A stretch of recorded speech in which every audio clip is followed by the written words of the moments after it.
حضرت امام علی علیہ السلام نے فرمایا، ان لوگوں میں شمار نہ ہونا جو عمل کے بغیر ثواب آخرت کی امید رکھتے ہیں اور امیدوں کو طول دے کر توبہ کو تاخیر میں ڈال دیتے ہیں۔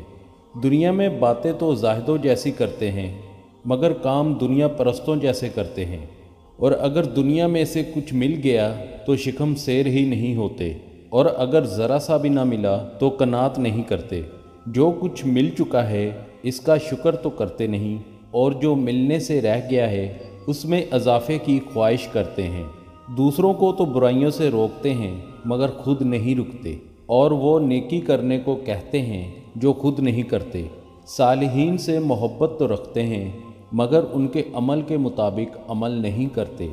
گنہگاروں سے دشمنی رکھتے ہیں مگر ہے خود بھی گنہگار۔ گناہوں کی کثرت کے سبب موت کو ناپسند کرتے ہیں مگر جس بات کی وجہ سے موت کو ناپسند کرتے ہیں اس پر اڑے ہوئے ہیں۔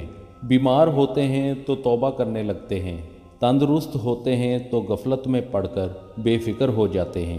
بیماری سے نجات پاتے ہیں تو متکبر ہو جاتے ہیں، اور جب گرفتار بلا ہوتے ہیں تو مایوس ہو جاتے ہیں۔ مصیبت میں مبتلا ہوتے ہیں تو مجبور ہو کر دعائیں مانگتے ہیں، اور اگر آسائش ملتی ہے تو فریب خوردہ ہو کر روح گردانی کرتے ہیں۔ ذہنی باتوں پر ان کا نفس ان پر غالب آ جاتا ہے اور وہ نفس کے غلام بن جاتے ہیں، مگر یقینی باتوں پر وہ نفس پر غالب نہیں آتے۔ دوسروں کو ذرا ذرا سے گناہوں کی سزا سے ڈراتے ہیں اور خود اپنے عمل سے بھی زیادہ جزا کی امید رکھتے ہیں۔ دولت ملتی ہے تو اترانے لگتے ہیں اور دیوانے ہو جاتے ہیں، اور تنگ دست ہوتے ہیں تو مایوس ہو کر ضمیگیر ہو جاتے ہیں۔ کام کے وقت جی چراتے ہیں مگر مانگنے کے وقت بس ہی نہیں کرتے۔ جب نفسیات لاحق ہوتی ہے تو گناہ کو مقدم اور توبہ کو مؤخر کر دیتے ہیں، اور اگر کسی مصیبت سے دوچار ہوتے ہیں تو ملت کے بندھن کو توڑ کر آزاد ہو جاتے ہیں۔ عبرت کی داستانیں سناتے ہیں مگر عبرت آموز نہیں ہوتے۔ واضح و نصیحت پر زور دیتے ہیں مگر نصیحت آموز نہیں ہوتے۔ باتوں میں سے تو ہر ایک پر بازی لے جاتے ہیں مگر عمل بہت ہی کم کرتے ہیں۔ جو کچھ فانی ہے اس پر جان لڑاتے ہیں مگر جو باقی ہے اس سے جی چراتے ہیں۔ مرنے سے ڈرتے ہیں مگر عمل کا موقع ہاتھ سے نکل جانے سے پہلے اقدام عمل نہیں کرتے۔ دوسروں کے گناہ کو بڑا سمجھتے ہیں مگر خود اس سے بڑا گناہ کریں تو بہت چھوٹا خیال کرتے ہیں۔ اپنے اعمال عبادت کو کثیر کہتے ہیں مگر وہی عمل دوسرے بجا لائے تو انہیں حقیر سمجھتے ہیں۔ امیروں کے ساتھ رنگ رلیاں منانا انہیں محبوب ہے بنسبت اس کے کہ غریبوں کے ساتھ مل کر بذکر خدا کرے۔ اپنے مفاد کے خاطر دوسروں کے خلاف فیصلہ سناتے ہیں اور دوسروں کے حق میں اپنے خلاف فیصلہ نہیں سناتے۔ دوسروں کو راہ پر لگاتے ہیں مگر خود گمراہ ہو جاتے ہیں۔